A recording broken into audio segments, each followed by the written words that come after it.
So ಇನ್ನು ನಾವಾಗಲೇ ಮಾತಾಡ್ತಾ ಇದ್ವಿ, ಅನಧಿಕೃತ ಬೈಕ್ ಟ್ಯಾಕ್ಸಿ ಓಟಾಟಕ್ಕೆ ಈಗ ನಿರ್ಬಂಧವನ್ನು ಮಾಡಿದ್ದಾರೆ.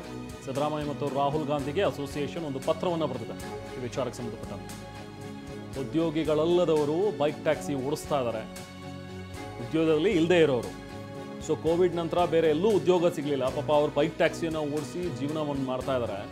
1 ಲಕ್ಷಕ್ಕೂ ಹೆಚ್ಚು ಜನ ಈ ಕೆಲಸ ಮಾಡ್ತಾ ಇದ್ದಾರೆ. ಅವರು ಎಲ್ರಿಗೂ ಕೂಡ ಎಂಪ್ಲಾಯ್ಮೆಂಟ್ ಹೋದಂತಾಗಿದೆ. ಸೊ ಅಂಥೇಳಿ ಈ ಟ್ಯಾಕ್ಸಿ ಅಧ್ಯಕ್ಷ, ಓನರ್ ಒಂದು ಸಂಘದ ಅಧ್ಯಕ್ಷ ಮಾತಾಡಿದ್ದಾರೆ. ಬನ್ನಿ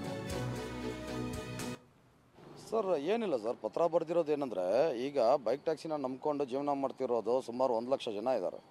1 ಲಕ್ಷ ಜನ ಅಂತ ಹೇಳೋಕೆ ಬದಲು ಅದನ್ನು ನೀವು ಮಲ್ಟಿಪ್ಲೈ ಮಾಡಿದ್ರೆ ಒಂದು 2-3 ಲಕ್ಷ ಜನ ಇದನ್ನು ನಂಬ್ಕೊಂಡು ಬದುಕ್ತಾ ಇದ್ದಾರೆ. ನಾವು ಏನಂತಿರೋದು, ಬ್ಯಾನು ಏನಕ್ಕೆ? ಗವರ್ಮೆಂಟ್ ಹೈಕೋರ್ಟ್ ತಾನೇ ಆದೇಶ ಕೊಟ್ಟಿರೋದು, ಬ್ಯಾನ್ ಮಾಡಿ ಅಂತಲ್ಲ, ರೂಲ್ಸ್ ಆ್ಯಂಡ್ ರೆಗ್ಯುಲೇಟ್ ಮಾಡಿ ಅಂದ್ಬಿಟ್ಟು.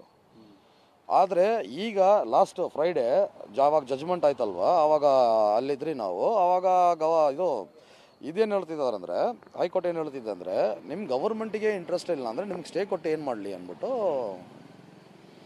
ಒಂದೇ ಸತಿ ಬ್ಲಾಂಕೆಟ್ ಬ್ಯಾನ್ ಅಂತಾರೆ, ಗೊತ್ತಾ? ಆ ಥರ ಆಗೋಯ್ತು ಇದು.